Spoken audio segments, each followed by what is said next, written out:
there's a lot of secrecy, there's a lot of shame, there's a lot of manipulation and control. I think there's some mental illness. But, you know, by all accounts and from my own experience, I can tell you that, you know, Lori's dad has been a big factor in her personality and in the way that she has turned out.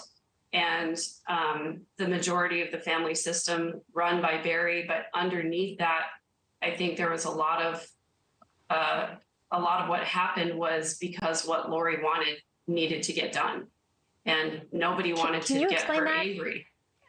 Megan, can you explain that a little bit more? That you're saying that Lori's dad, Barry Cox, is really the most powerful influence in, you know, Lori becoming the person that she is. Can you tell me more about that? Yeah, so I mean, Barry, you know, anybody who has dug into his history a little bit will tell you that he definitely believed he was above the law. He, you know, filed suit against the IRS, tried to sue the IRS, always talked about how the IRS is an illegal organization that should be dismantled. And then he later served prison time for tax evasion. So, you know, always believed that he was above the law. And I think the most pervasive thing that ran throughout the family system was this concept that Barry talked about called the lower 95, where he believes that 95% of the population are stupid, sheep, unattractive people. And he and his family are in the upper 5% who are smarter than everybody, more intelligent, more exceptional, more beautiful.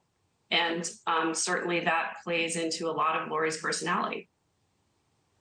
Did the other children believe that? Did Alex believe that? I mean, you mentioned Adam before. Adam seemed to be really on board with trying to get Lori figured out, and Alex for that matter. But did any of the other kids feel that same way, that superiority complex? I didn't really get that from any of the other kids except for Lori. I think she bought into it probably more than anybody else. But I also think that's because the family system really values above everything else the appearance, that there's a certain level of perfection in the family, that, you know, it was kind of the perfect Mormon family, and that we follow all the rules and we do everything right. And, you know, of course, Lori is beautiful and attractive, and she's got a great personality, sparkling personality on the outside. And so, you know, people are naturally drawn to her. And so there was a certain feeling of like Lori is, you know, she's really visible in the family system. Thank you for watching. Go to newsnationnow.com to find NewsNation on your television provider. And don't forget to click the red subscribe button below to get more of NewsNation's fact-driven, unbiased coverage.